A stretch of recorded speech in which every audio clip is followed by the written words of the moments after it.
the truth of the matter, and you said it so well, Dr. Vibe, there are countless Black, African/Caribbean students, international students who are here in our cities who are struggling.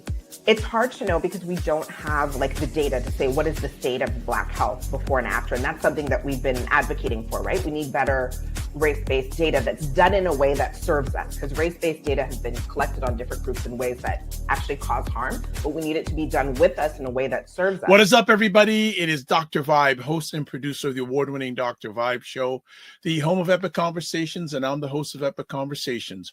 2018 Innovation Award winner, 2020 Best Podcast News Award winner given out by the Canadian Ethnic Media Association. I also co-host and co-produce the only online show in the world for dads, fathers, and male caregivers. It's sponsored by Dove Men Plus Care. And that team, which I'm a part of, thankfully, since 2020 has reached out directly and indirectly to over 400,000 dads, fathers, and male caregivers since 2020. And as always, I like to say you're blessed, highly favored, a magnet for miracles, and a solution for someone's problem. We are broadcasting live on Sunday, December 1st. Yes, first day of the last calendar month of 2024.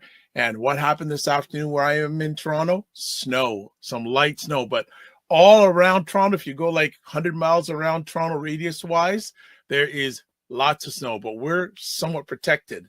But it is that time of year where, hey, snow can happen, and we've got it. Why are we here? It's Black Canada Talking, and Black Canada Talking is on every Sunday afternoon at 5 p.m. where Black Canadians bring up their points, takes, and thoughts on things happening locally, provincially, nationally, internationally. And we have our resident Black Canada Talking pundit with us today. But before we get to him, let me just do some quick things. You know what I'm going to do? I'm going to do this. Please subscribe to the Dr. Vibe Show on YouTube and hit the notification button. We are now over almost at 1,620 subscribers. So thank you for those who have subscribed. If you haven't and you're up to it, please subscribe. Would like to get to 1,620, 600, 1,630, piece by piece. And also follow me on Facebook, LinkedIn, and Instagram. If you want to advertise your business, product, or service on any of the platforms that I'm a part of, please email me, dr.vibe@vibeshow.com. Also, you can watch replays of a lot of the stuff that I do online on a great platform called Indie Soup TV, which is powered by my good friend, associate Dr. Tachi out of Fort Lauderdale, Florida. I have about 20 to 30 content creators, and in 8 months, over 20,000 YouTube subscribers. So support independent content creation. All right, let's get him up here. Our good friend, Cesar Ndema-Moussa. What is up, Cesar? How you doing? Hi, Dr. Vibe. Hi, everybody. Hi to all of our allies. Always a pleasure to be here. I'm okay. December 1st, we come back to the reality of being in Canada, being in North America, the cold, the winter. Yeah. and I can't help this reflection. We do complain very rightfully about how cold it is. But, when winter starts, I always can't help but remember, I wasn't there, but how did our ancestors do it 100, 200, 300, 400 years ago when they first came here without winter jackets? It's frightening stuff to say like that. That's a very good perspective to put on it. That how did they do it, and we complain, right? Like, a few months ago, I was at a historical African Canadian site, and they showed where our ancestors, where some of them slept in wooden bunk beds, and in each bunk there were like 4 or 5 that would sleep in that each bunk. So 100% I hear what's going on. What's going on in your world otherwise? Lots of travel for work. Very fortunate to do what I love and to do what basically I studied for. So that's very fortunate. But really here to give you an example, tomorrow I will be conducting 2 conversations regarding the socioeconomic realities that so many people face as we are nearing the holiday time. And where we were talking about inflation and the high cost of living. I mean, we will talk about it later on in the show, but such a thing as tariffs from Mr. Orange Man, aka 47, as you call him, aka Donald Trump.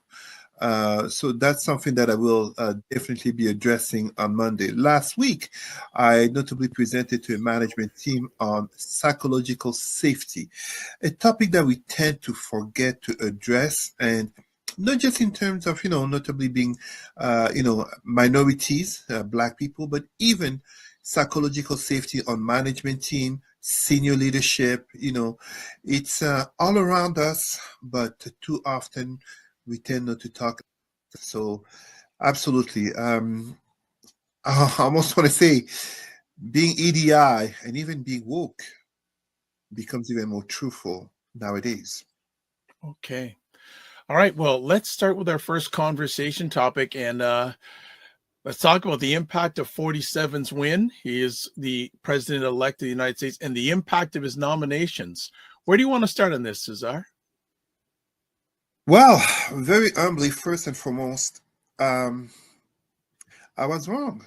I was wrong, like many others. And I actually did apologize to an 18-year-old, an 18-year-old,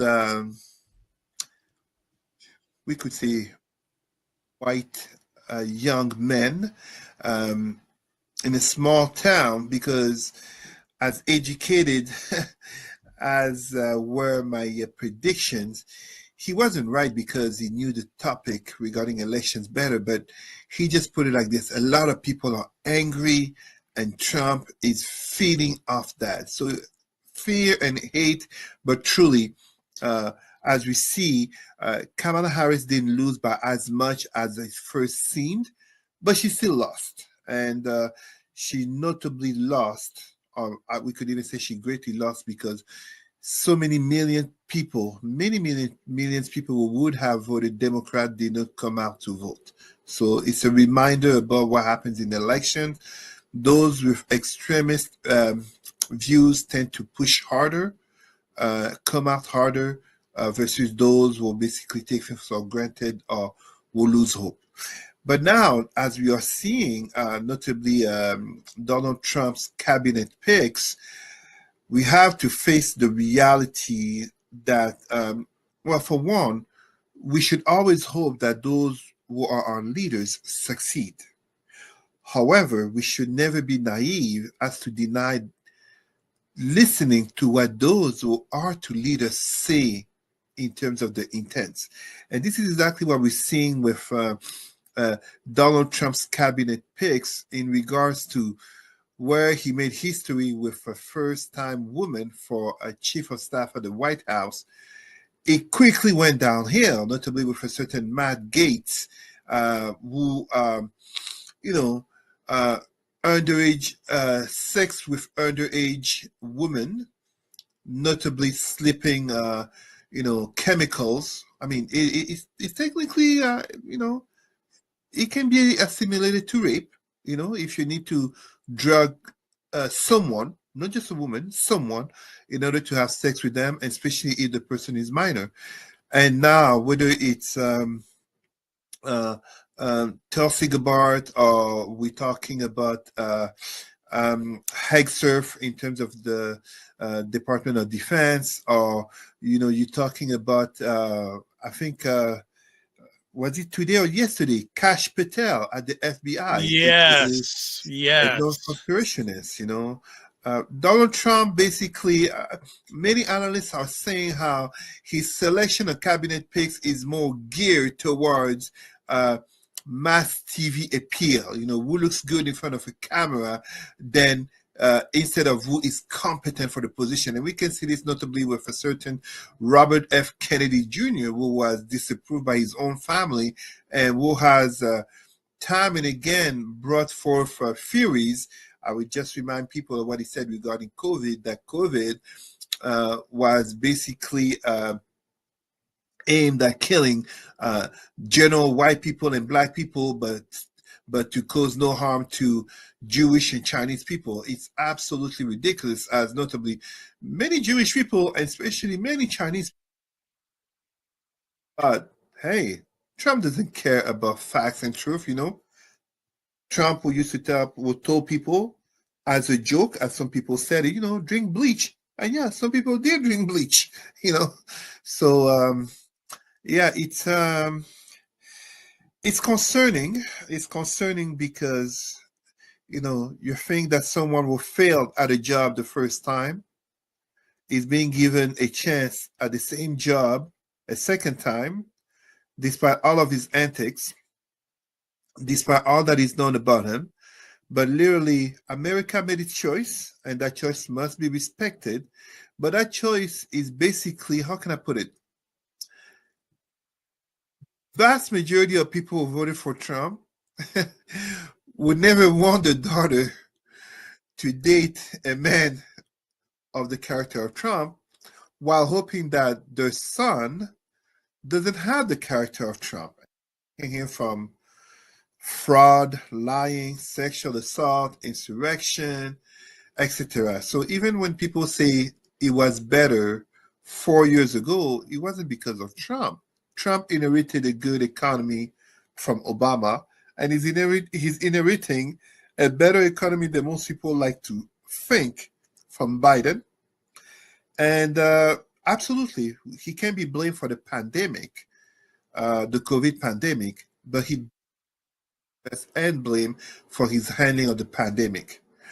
4 years later, looking at how he's picking his cabinet positions, I mean, we're going to talk about DEI/ADI later on and how so many people are like, with Trump, it's going to be the end of DEI. But hey, Trump is doing DEI. He is absolutely picking people based not on merit, but on likeliness. Guess what? That's no DEI. That's nothing else but favoritism. That's nothing else but white supremacy mindset. But that's definitely loyalty to a Supreme Court leader. It is not competency. It is absolutely not. Okay. Before we go any further, let's say hello to Dr. Tachi, as always. Dr. Tachi. Yes, the powering force behind IndieSoupMedia.tv. So I want to ask, and I want to go back to the start of your commentary. What does it tell you that so many registered Democrats did not vote in this U.S. election, federal election?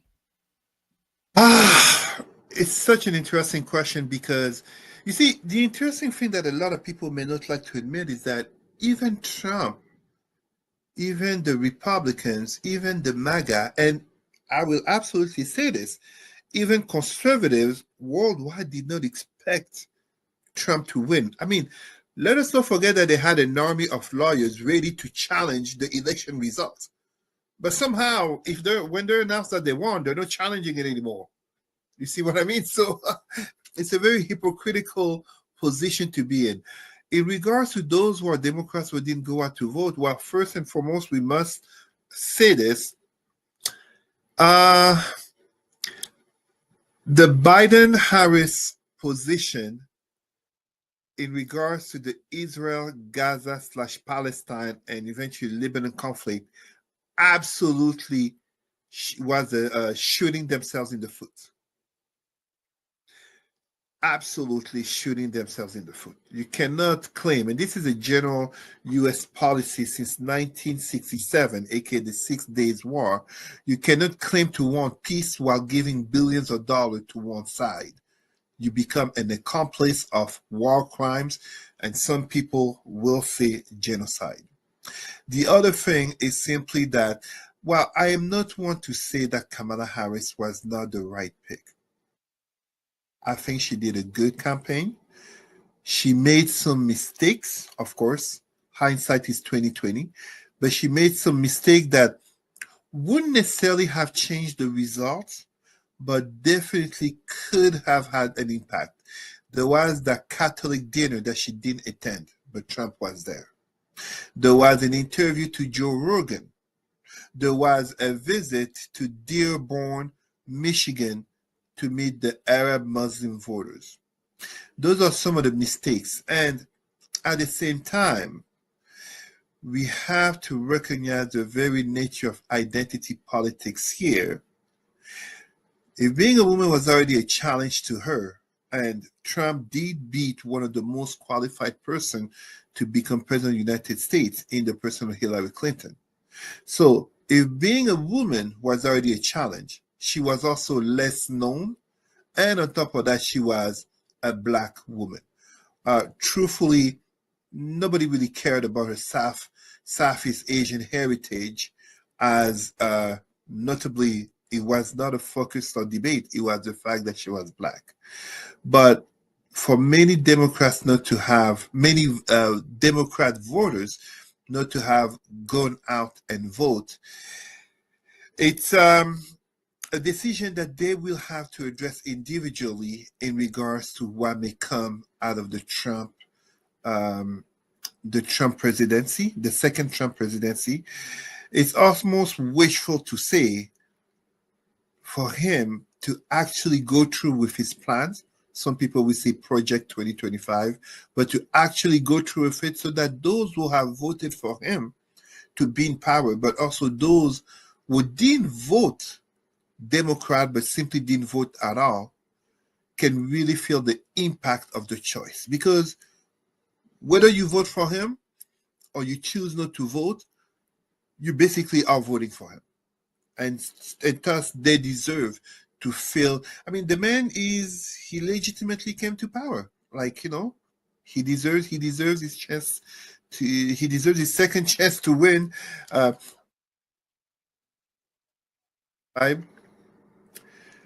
There are really three people that I strongly blame for Trump's win.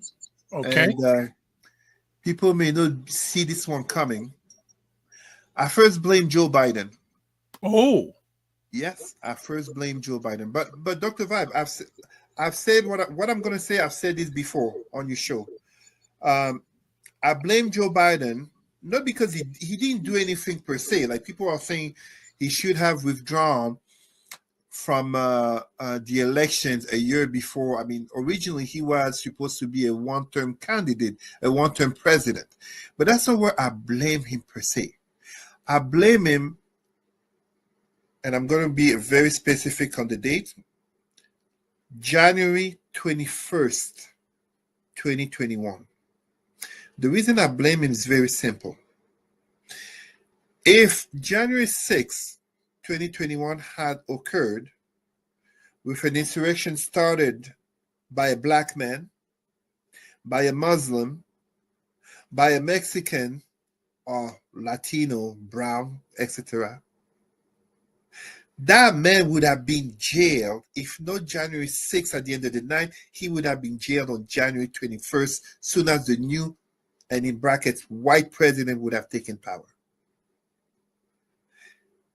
We know very well that no matter the amount of followers, cult members, MAGA, or let's call it Black MAGA, this Black man would have had, whether his name sounds like Barack Hussein Obama or Demetrius Lachante, whatever, or Kofi Okuwule, that Black man would have been jailed from day one. So this is on Joe Biden's fault. The second person is on Merrick Garland.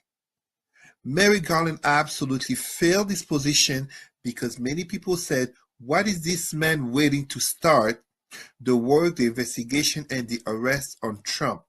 The January 6th commission, in which Liz Cheney was notably a star among others, made revelations capital that will remain in history. But ultimately, the Justice Department failed to do its job. By the time it took action appointing Jack Smith, the time frame was too short and too late. And number three, the third culprit, like literally, people have to understand, this is not me being, oh, Cesar is anti-Trump or whatever. These are political investigations. No. I am telling you, the look of history, will it be 10 years or 25, but definitely 50 to 100 years and further down the road, when people will notably analyze the downfall of America? Because America will fall like any empire. The Supreme Court. The Supreme Court in its handling of immunity it's not total, near total immunity to Trump as president, and the delay techniques which they use just as the Trump's legal team. Now you can't blame the Trump's legal team for using delay technique. It's legal. And it's known that's what they do. But you wonder, why did others do it? So when you look at the Supreme Court, that is 6-3 conservative judges, with notably 3 that have been put there by Trump, you cannot be surprised. You don't bite or cut off the hand that feeds you. The loyalty. The loyalty, but really the failure of the institution. So it goes back to what I was saying. One thing, if there are 2 things that are absolutely, for all that I will always oppose someone like Trump in terms of the character and the domestic policies, 2 things that I like about Trump. One, like Obama, he didn't bomb Africa. There are millions of Africans who have died since 2011 when Obama embarked with Tony Blair and Nicolas Sarkozy on the campaign to oust Muammar Gaddafi of Libya. And that's what basically dismembered the Sahel region, and so many Africans dying in the Mediterranean Sea, but also terrorism, including all the way down to Boko Haram and my birth country of Cameroon in the north. Okay, Trump didn't bomb Africa, but number 2, Trump has been the best tool to expose white supremacy in American politics and society, beyond white privilege. We can really talk about a Trump privilege. And his nominations only show that further. A man who rails against such a thing as EDI, literally is speaking, incompetent, unqualified people for positions to which even his own Republican-dominated Senate find themselves having to stand up to them. So for those who voted for Trump, and for those who didn't vote at all, notably for Kamala Harris, you are getting what you chose. 100%, 100%, 100%. And, if you're watching this live on replay, I'm just scrolling through all his 47's nominees for cabinet.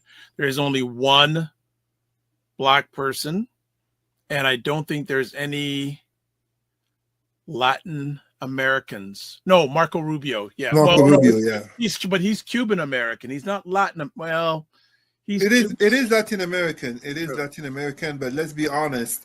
When most people think of Latin American, they're not exactly thinking of Marco, I want to be white so bad, Rubio. Oh, ouch. I'm just calling it what it is. I mean, some of these politicians, such as, from Mitch O'Donnell to Marco Rubio and Ted Cruz, basically have been mocked, ridiculed, and insulted by Trump. But hey, the kissing the ring, the bending the knee, bending backwards, you name it, in order to still have access to power.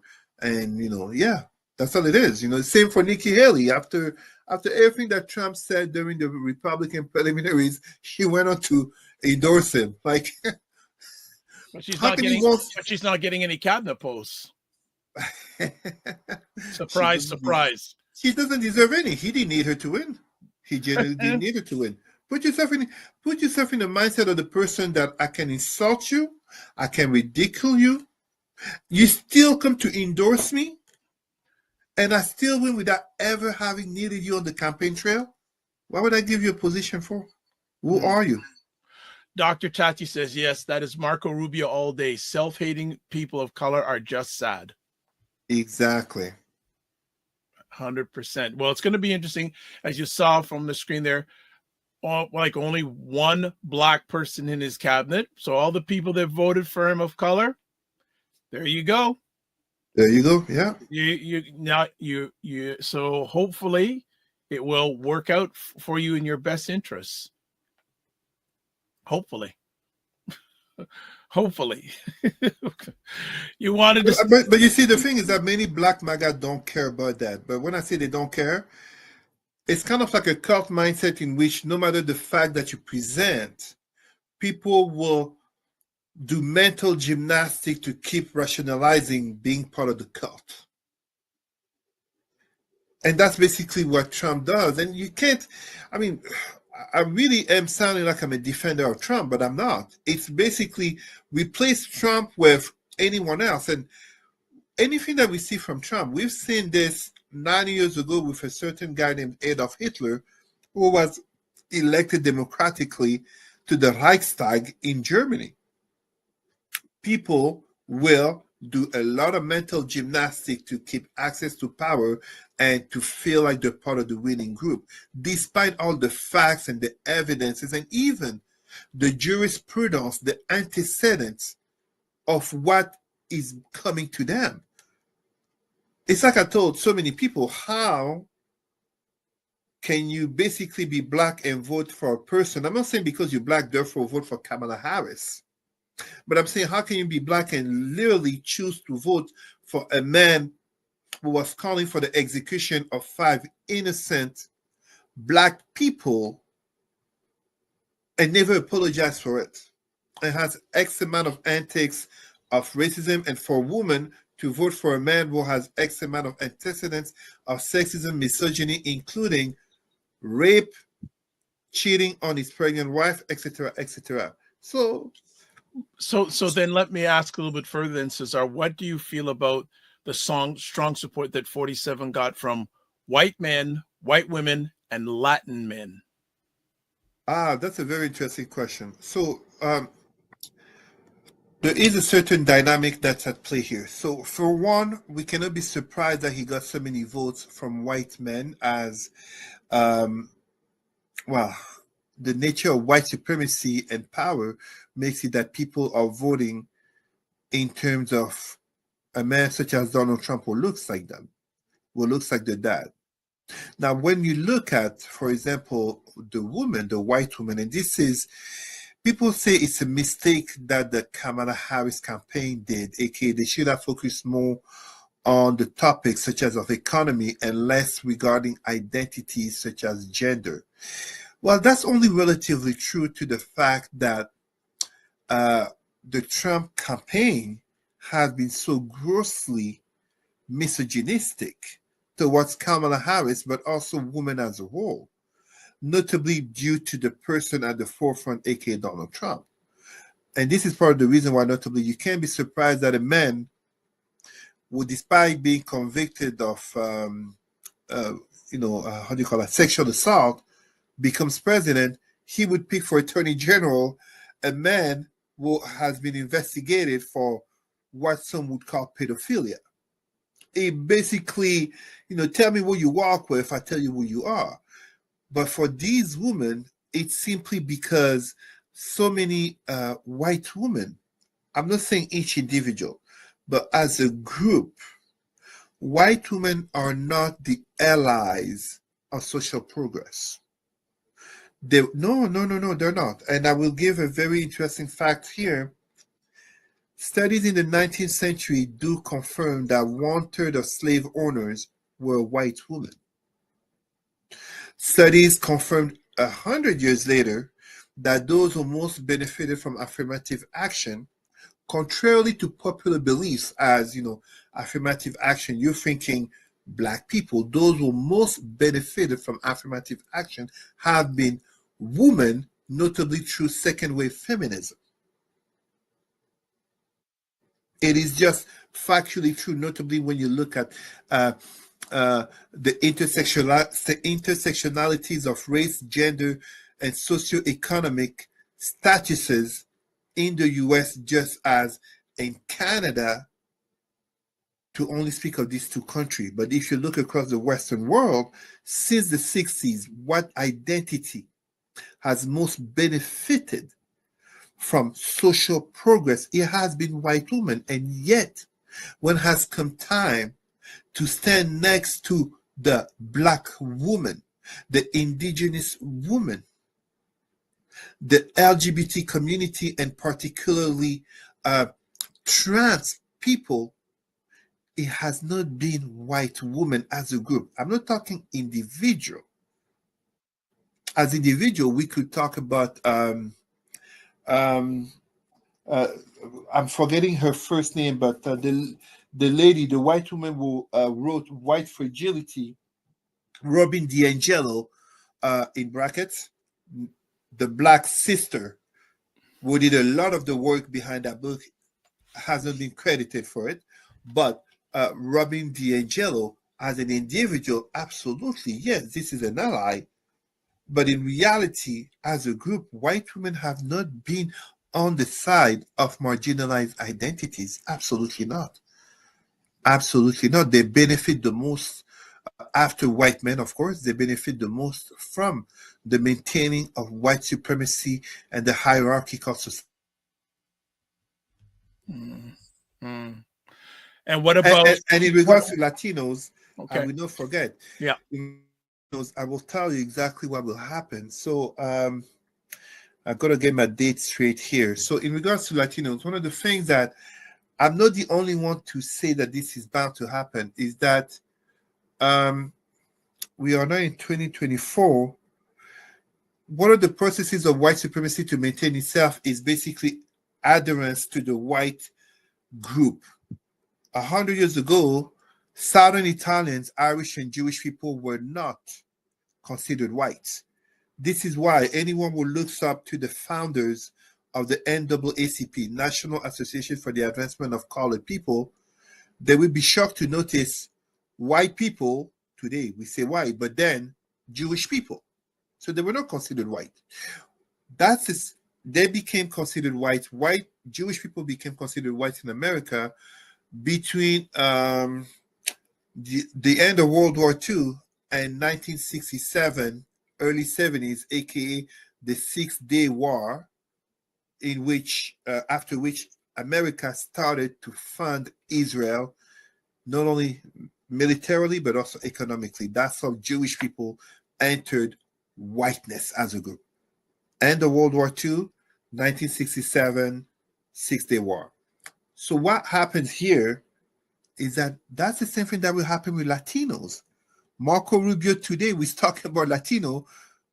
25 years from now, Marco Rubio, that would be a white person.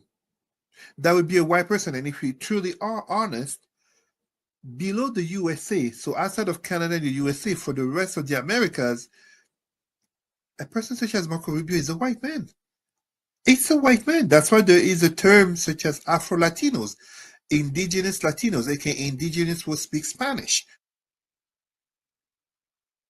Jennifer Lopez. Those are white people. White people. They just happen to be of a linguistic and cultural background, which is Spanish, or in the case of Brazil, from Portugal. But those are white people. That's what it is. So they will be entered into whiteness, and it notably explain why those who are already here would come to espouse more conservative views. And this is very similar to also what happened with Indians, by the way. Nikki Haley, we removed that name at the bottom of the screen. Anyone looking at that screen will say, well, that's a white woman. How is that not a white woman? Because she's Indian. Indian is not a race. Cuban is not a race. Puerto Rican or Mexican is not a race. Those are nationalities. Nikki Haley is a white woman.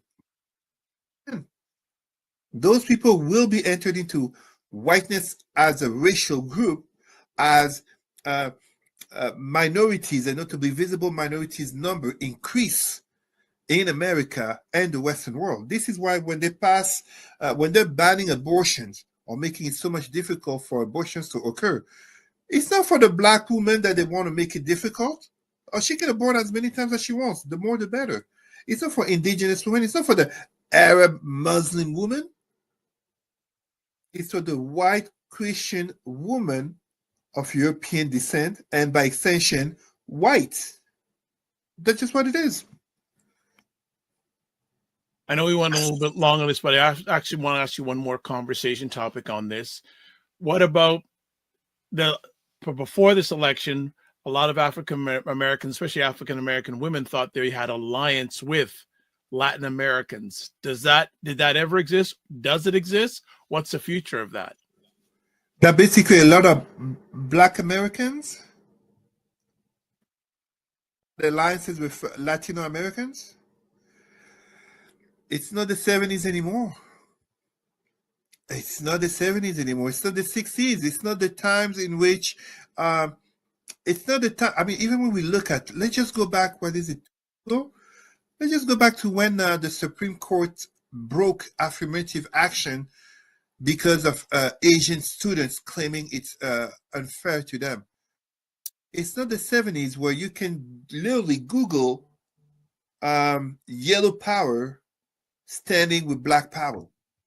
When Chinese, aka yellow people, to use the racial terminology, stood in solidarity with Black people. So this is one of the great traits in terms of white supremacy, is that it leads, and it's not just white supremacy, any ideology of oppression that comes to dominate a society leads to those who are marginalized to divide and fight among one another, to have a seat at the table, to basically eat the crumbs. It's kind of the logic of crabs in a barrel. Crabs should not even be in a barrel. It's not that crabs should not be fighting and pulling each other down. No, crabs shouldn't even be in a barrel. The barrel is a system. And who benefits from the system? The fishermen.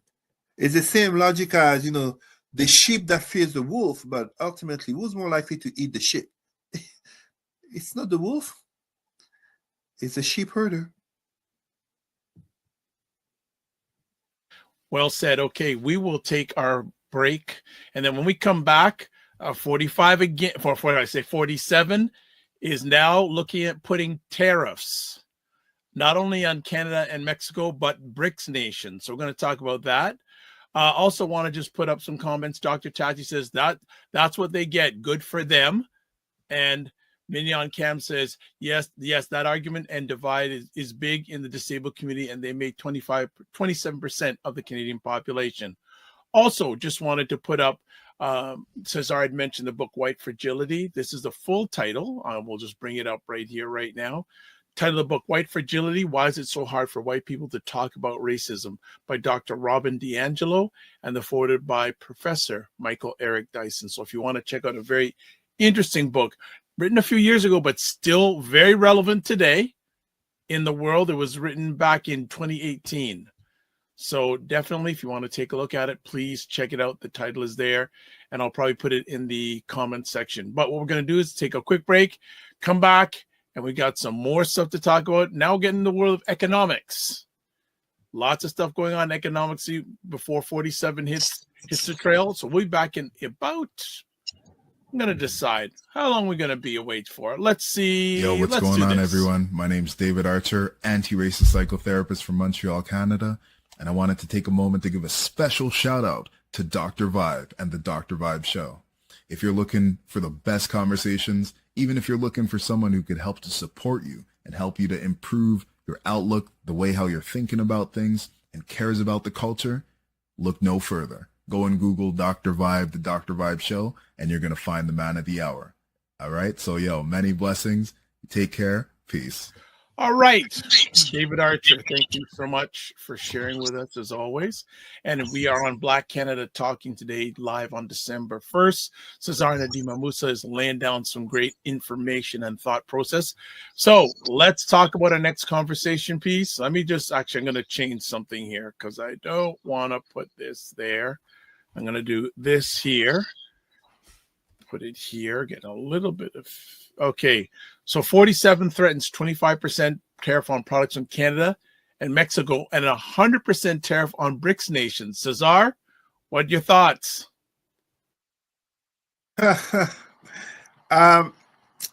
You should take what someone tells you about themselves as seriously as they say it.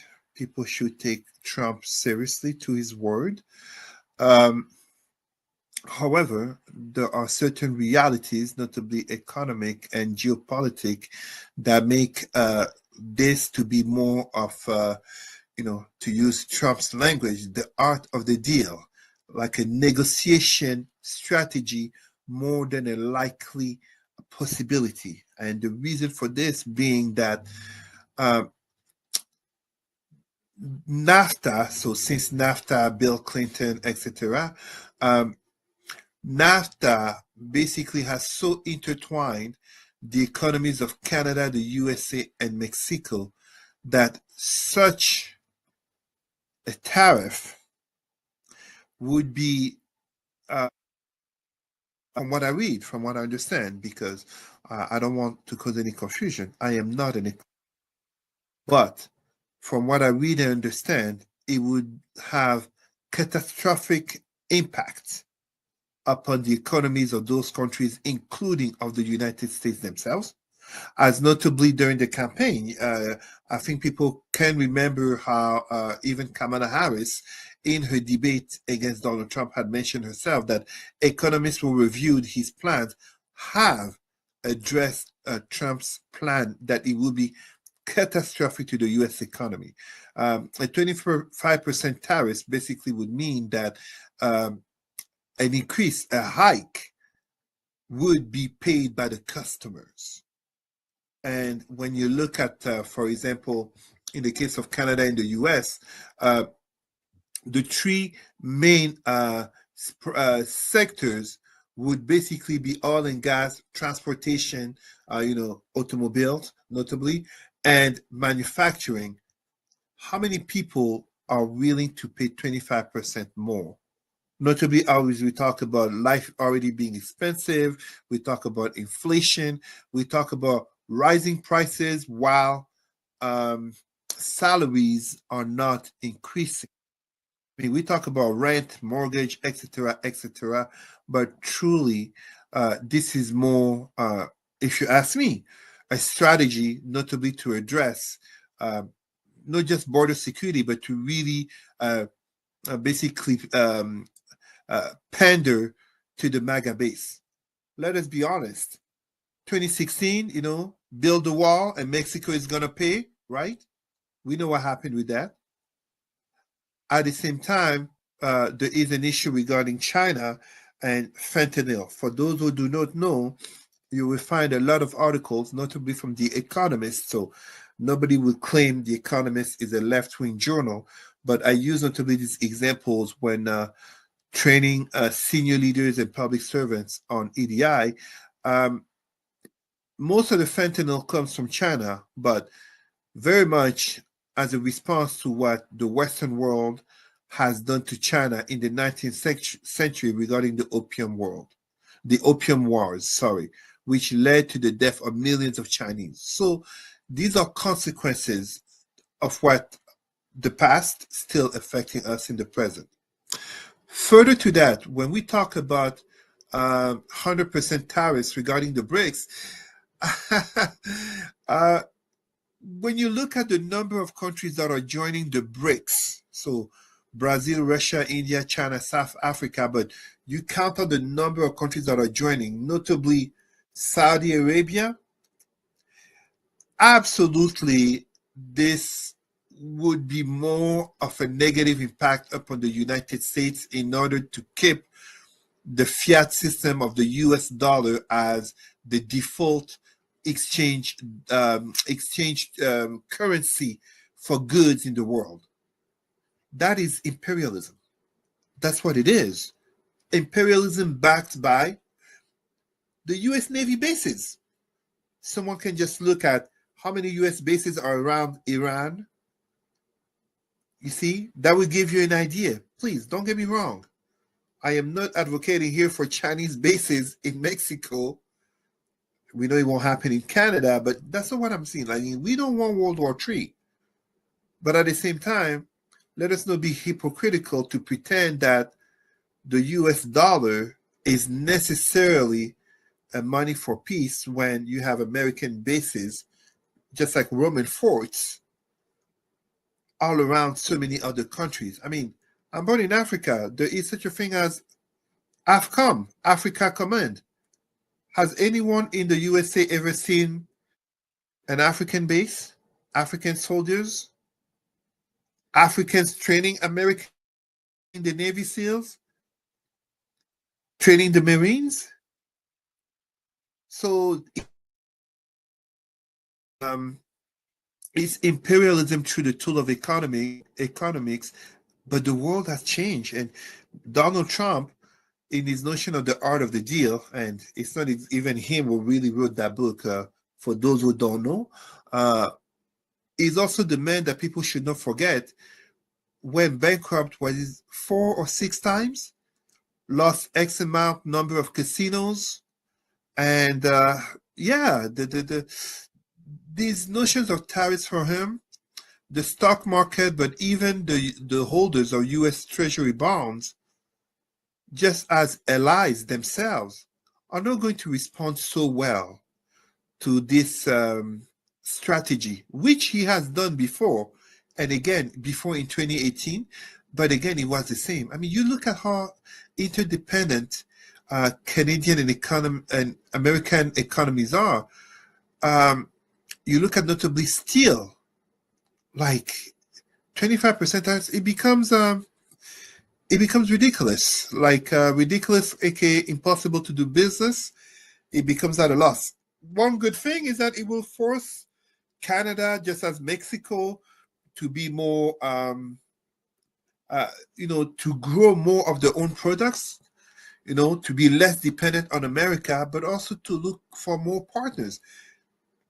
Mexico, has all of South America, all of Latin America, and China, just as Russia, India, other BRICS nations, they would absolutely welcome a cheap labor force that Mexico provide. I'm not sure a lot of the MAGA white voters, wrong signal. I should be slowing this signal. I'm not sure a lot of the MAGA white voters are willing to go work at a cheap wage in agriculture and even to go do the clean. It's a good point. And even to go do the cleaning for Donald Trump offices, because Donald Trump uses cheap labor. I mean, let me remind our people, notably those who voted for Trump, something very factual here. The Trump Bible is not made in America. It's made in China. Let that sink in. The Trump's Bible is made in China, my friends. Let that sink in. Make America great again, aka make China richer always. So, the president of your fan club, Michelle Baptiste, says greetings and salutations. Hello, Michelle. And Minion Cam says the Texas minimum wage is $7.25 an hour. Can you let me ask you, just say these tariffs go through, what economic chaos will there be in the world? Well, people will have to tighten the belt.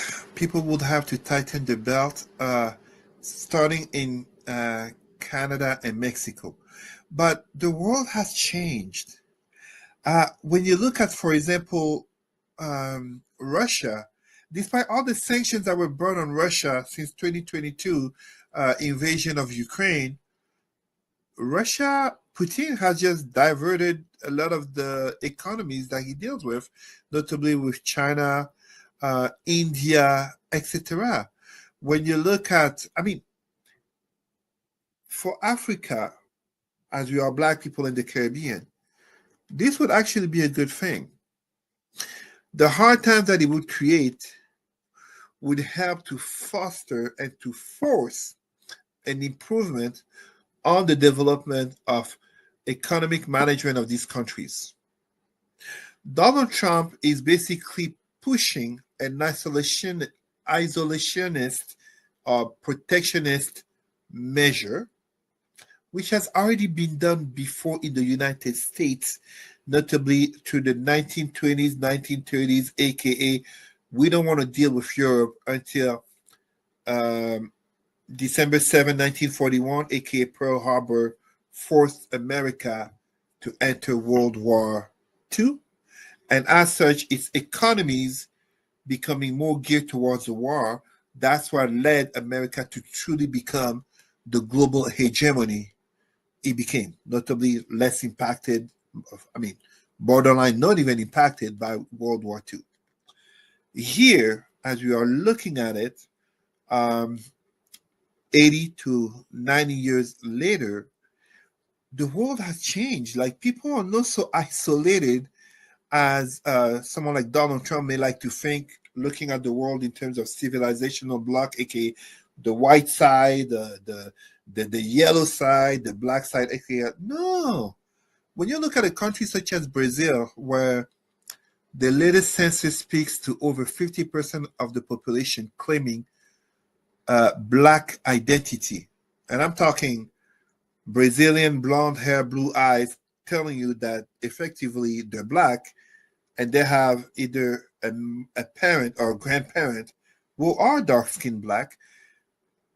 More and more talks have occurred, notably in regards to the African Union and development of Africa, that we need more Brazil and we need less America. More and more talks are developing. So I'll give you an example here. Among the Bantu countries, aka Central Africa, we need more interstate economic cooperation, kind of like the European Union, than to rely on importations from the West. This measure would literally foster and force these governments to become less dependent of the West and more in solidarity of one another, but notably to develop their own economies and by extension, improve the socioeconomic realities. Two good examples. I mean, I gave three good examples. Rwanda, Botswana, the Seychelles. Three countries people are not used to hearing in these conversations. But when you also add other impacts such as climate change and the devastation that it causes in terms of human lives, but also in terms of economies, and then you add technology in regards to the advances of AI, artificial intelligence, this great mega measure that many are applauding, like, yeah, America is back and blah, blah. It would literally be America shooting itself in the foot. This is not the reality of the world. This is a 80, 90-year-old measure policy that also, in terms of, oh my gosh, because I'm thinking in French here, I'm going to say the International Tribunal of Commerce, I think that's the name, could be challenged directly as being so anti-liberal, aka anti-promotion of free trade. And again, I'm not an economist. I'm just providing my opinions. Yeah. Don't go put money in the stock market based on whatever I said.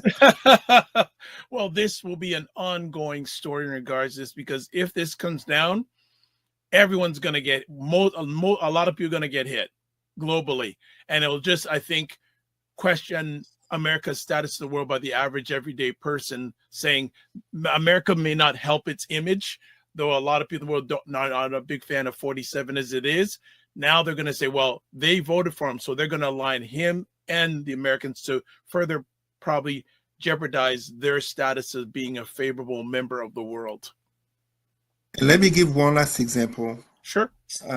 When you're talking about America's image and we're talking about economics and geopolitics, I invite people to look up something that happened in the 50s, the banana wars, when America went to war over the price of the commodity known as banana in the stock market, and the consequences, unintended, unforeseen, of the banana wars. This is on an economic level what too often America has done, aka let's give the weapons to this insurgent movement for regime change, and then a couple of years later, oh, whoa, these are the Ayatollahs now. Oh, these are the Taliban now. Oh, these are Noriega and the drug barons from South America. So that's what I mean by shooting itself in the foot. Don't get me wrong. This is not me being anti-Trump. All right. Telling you what it is. Well, again, we will continue to look at this story and provide lens on it because, again, it's just starting, and the next at least 4 years are going to be a nonstop ride. And yes, even though we're here on Black Canada talking, this impacts Black Canadians. Absolutely. 100%. And another thing that could potentially impact Black Canadians is another thing that came down in the United States this week. Walmart, the world's biggest retailer, will curb diversity efforts in the U.S. And Cesar is very involved, if you don't know, in the whole DEI world. So would love to get your takes on this, Cesar. Well, let us be real. 4 years ago, Brother George Floyd dying, and so many organizations, corporations talking about, in the US, people say DEI, diversity, equity, inclusion. I personally prefer EDI, equity, diversity, and inclusivity. But a lot of corporations making big promises and, lots of hiring of DEI professionals and, what was it again? Implicit bias training, etc., etc. But us Black activists, we knew this was a short window of progress. We knew it would last. We knew the white lash was coming because this is what has happened before. Let us be honest. Kamala Harris herself was on record reminding Joe Biden that he was against school desegregation. And that was in the 70s. Not even in the 50s in terms of Ruby Bridges. No, in the 70s. So it is very much that the pressure from conservative militants upon these corporations is leading them to want to cut diversity, equity, and inclusion efforts. But the realities of the market, notably as this topic is one that's very cyclical, the realities of the market will catch on to them. If we want to take a good example here, and I can agree with some of the critics that sometimes Disney does a little bit too much or goes a little bit too woke, as people say it. Well, first of all, I don't like when people say woke. It's an insult to our glorious African-American ancestors who came up with the term woke 100 years ago in regards to remaining aware and critical of the government's effort to restrict people's liberties and prevent social progress. Now is a great time to be woke again during Biden's presidency, but notably during Trump's first presidency, and furthermore now. We had to be woke during Obama's presidency, aka Black Lives Matter came during Obama's presidency. But now, furthermore, we will be that. And here, what you end up having, these corporations, they're literally just pandering to conservatives' efforts to whitewash the corporate sector, to eliminate anything and everything that would lead to them having any type of reflection regarding what Robin DiAngelo and many others would call white privilege, because they don't want to hear uncomfortable truth. I am not so worried. I'm saying this with respect to DEI professionals in the United States who have lost employments, because yes, there have been some real consequences. But I'm not so worried because this is all part of the same conversation as the banning of abortion, aka the revoking of Roe versus Wade. I am not so worried because this is also part of the same conversation as we were just having regarding tariffs. And I'm also not so worried because it's also part of the previous conversation, Trump's incompetent, unqualified picks. This is just a further step in creating a backlash to the white lash, where people will become hurt and will effectively be more present on the street and basically have a renewal of the spirit of the 60s and 70s towards social progress. It will be a short, hard time. When I say short, it can be only 4 years. It can be more than 4 years, but it will be that necessary time for people to put back their boots, strap them up, pick up the sign, go on the street to protest, but not just protest on the street. In 2 years from now in the US, you will have the primaries. People will vote. People will take action. But when I say vote, voting for you city hall councilors, for the mayor, for the school board trustees and superintendents, voting for the sheriffs. Now is indeed a time to be woke. There is a war on DEI in the US, on EDI in Canada. It is a war, truly, on social progress, notably brought forward by our glorious African American ancestors from 100 years ago, pushed forward by our civil rights leaders, notably behind me, by our anti-apartheid leaders, notably pushed forward by our leaders, Black leaders in culture, who broke barriers, who stood up their ground. That's what this is. And as such, notably as professionals in this 21st century of information, of knowledge, of STEM, it is indeed a beautiful time to be woke. And I tell it to people, I'm not woke, aka far left. I am woke in the line of my ancestors, my glorious African American, African Caribbean, African ancestors.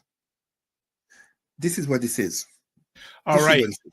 Dr. Tachi says many of these companies' DEI efforts are performative at best. Minion Cam says Ontario made a law to be disability accessible by 2025. They are nowhere near that target. So they gave disabled community a carrot. The same with moving DEI. I also want to bring that to your attention, so I'll get your thoughts on this. There's an article here in Forbes, says, and it's called Walmart Pulls Back on DEI. Could we see more competitive companies adopting MEI? And I'll just show this here. I'll just read a paragraph from this article. If you're watching live on the replay, you can see it on your screen. If not, you can hear it on the replay. A new approach to hiring and workplace diversity is gaining traction across corporate America, challenging the long-standing DEI initiatives. This emerging movement advocates a system called, quote, dubbed, quote, merit, excellence, and intelligence, unquote, which emphasizes selecting candidates based solely on their qualifications, abilities, and intelligence. Proponents argue that MEI offers a more equitable and effective method of building high-performing teams, moving away from demographic considerations to focus exclusively on individual merit. What are your thoughts on that? What was the difference of what they're saying now versus what it was before the 2010s and before? This is just regular white-dominated society in which you end up having racial bias, gender biases, religious biases, aka white Christian male of European descent. Of course not. But the person who in the latest American campaign for president was attacking DEI literally is making cabinet picks that they don't have the merit, they don't have the excellence, and they don't have the intelligence for the position to which they're being picked for. Right there, you can already see a failure there. Meanwhile, when you look at corporations and organizations, their own statistics speaks of disproportionalities and disparities, which are proven further by the failure of merit, excellence, and intelligence. If you truly do have merit, excellence, and intelligence, you wouldn't have disproportionalities and disparities. Disproportionalities in terms of quantitative data and disparities in regards to qualitative data, aka service. MEI sounds absolutely beautiful and basically should be what it is. But this is a false claim because those who attack DEI like to paint DEI as just hiring for Black, Indigenous, women, LGBTQ people. They don't even think about people with mental health. So they claim MEI as if That was not the claim that is basically the rule of the land. And yet, the very statistics show the opposite. They like to think DI is about quota hiring. Who can possibly think that I got my career simply because I'm black? Who can possibly think that there is a DI person who got the career simply because they're black? Who can think that a black teacher became a teacher simply because they're black? Time and again, as black people, we are told to work 2 to 5 times harder, notably in order to combat the perceptions and the nature of oppression against us. So, time and again, no, this is just a ruse. It's a coward ruse, but we know we expected that. It's the whitewash. It's the typical ways by which systems of oppression will try and do anything and everything in order to stay in power. I will give you a very quick example for those who may want to be in denial. When social media came, religious organizations opposed it because of the corruption it could create, notably among young people and the influences of the devil. Look at us in 2024. Show me what religious organization is done on social media trying to attract members, trying to keep members. That's all it is. It's the same thing. It's only the same thing. I know you're probably short on time because you got to take care of the lady house. I was going to read a little bit more, a little statement from a gentleman who's practicing MEI. I don't know if you want to hear what he had to say, but okay, all right, no problem. So I'm going to continue in this article that was in Forbes magazine, and he states his case for MEI. So let me just put up on the screen for everybody here. Okay, so Alexander Wang, CEO of Scale AI, a cloud-based training and validation solutions company primarily for machine learning and artificial intelligence applications, announced in June that he was codifying his startup's MEI hiring policy, which has garnered praise from tech leaders like Elon Musk, but has also sparked debate about the role of diversity in hiring practices. In a company blog post, Wang wrote, okay, quote, "We hire only the best person for the job. We seek out and demand excellence, and we unapologetically, prefer people who are very smart. That's why this is the time to codify a hiring principle that I consider crucial to our success. Scale is a meritocracy, and we must always remain one," unquote, he added. He added, quote, "We treat everyone as an individual. We do not unfairly stereotype, tokenize, or otherwise treat anyone as a member of a demographic group rather than as an individual," unquote. Wang argued that meritocracy and diversity are not diametrically opposed, stating, quote, "There is a mistaken belief that meritocracy somehow conflicts with diversity. I strongly disagree. No group has a monopoly on excellence. A hiring process based on merit will naturally yield a variety of backgrounds, perspectives, and ideas. Achieving this requires casting a wide net for talent and then objectively selecting the best without bias in any direction. We will not pick winners and losers based on someone being right or wrong, race, gender, and so on. It should be needless to say, and yet it needs to be saying, doing so would be racist and sexist, not to mention illegal," unquote. While just one last paragraph. This is saying, while traditional DI practice often aim to increase representation of historically unrepresented groups, MEI focuses solely on individual qualifications without explicit diversity targets. Sorry, I'm done. Go ahead. Well, I hope Mr. Wang will address the very documented facts about biases in AI, aka artificial intelligence, as you see, that's the first obvious part of it. And second of all, meritocracy, I remind. Look, let me put it to you in perspective here. It was very nice what he said. Well, it was eloquent, but he's talking to the wrong person here. Meritocracy is the norm in terms of humans. We are in the 21st century. I literally can take you back to about the 5th century before Common Era, about 2,500 years ago. How do you think, and even before that, how do you think In ancient China, ancient Babylon, in Kemet, ancient Pharaonic Egypt, just as in Sumer, but even in the Maya and Inca societies of a few centuries ago, was it not meritocracy? I mean, this is make promotion great again. But time and again, what would happen in regards to meritocracy, human biases tend to come at the forefront. And with that comes the racism, the sexism, and the other oppressive ideologies that maintain the system in place while losing talent. I mean, there would have been no Black Wall Street if meritocracy was really the norm. Discriminated for being Black, just as women were discriminated for being women. 1974, when women basically got the right to have their own bank accounts. Meritocracy is part of DEI. You don't get the job just simply because you check mark Black. I mean, Robin DiAngelo, last I checked, she's not a Black woman. I mean, it sounds nice, but this is part of the white lash. This is part of, the anger of so many people with white fragility. And earlier today, I was literally confronting a friend of mine, friend of 20 years. We met in university, in the same class.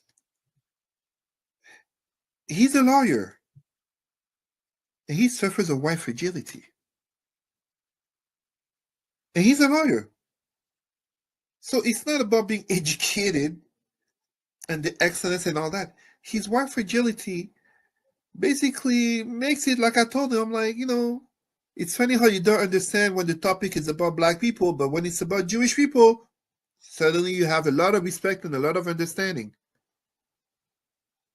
So it's part of the white lash. We saw it coming. We expected it. And we will deal with it. It will be hard for some time, but this is a great time to be woke. Not woke, aka far left liberals.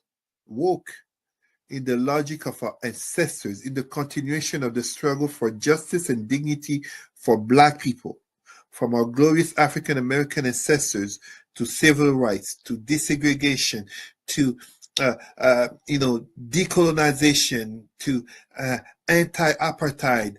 I can go on and on and on. Even Black Lives Matter, the global movement, not the organization, the global movement. It's a continuation. The struggle is not done. The struggle never ends. We have just reached now a new layer, and we shall be standing. All right, we will end it up on that. Mignon Cam has a comment: mental health and disabilities are always the last in conversations for social change. Unfortunately, but very true. All right, and that is it. As always, I want to thank Cesar for hanging out with us. As always, you can email him at present@rootsandculturecanada.com. Facebook's, he's at Cesar Remy Emery. Cesar, as always, I want to say thank you for taking the time to hang out with us today and always making our lives better. As always, don't just manage your time, manage your energy, and remember to give yourself grace. All right, take care. All right, that is it for today. Another epic conversation. And Dr. Tachi says, great conversation. Thank you. You'll see some of it on Dr. Tachi's and company's platforms called Indie Soup Media. All right, so let's end it off here. As always, let's do the simple thing. Subscribe to the Dr. Vibe Show on YouTube and hit the notification button. Get to the next plateau, I think, of 1,620 YouTube subscribers. Far from Dr. Tachi's, but she sets a high bar, but we're getting there. Like the Dr. Vibe Show on Facebook, LinkedIn, and Instagram. And please share it out. Share it with other people. Tell them about the great conversations we have. To advertise your business, product, or service on any of the platforms that I'm on, please email me, dr.vibe@vibeshow.com. And you can watch replays of this epic conversation on YouTube, Facebook, LinkedIn, and the Dr. Vibe Show at the drvibeshow.com. So this is how we ended off. Live your life as a dream. If you can dream it, you can make it. Sometimes you have to get smaller, get stronger. Block assumptions and aim bigger, aim better, aim higher, aim wider. Love, faith, and respect. And don't just manage your time, manage your energy. God bless. Peace be well. Keep the faith and walk good.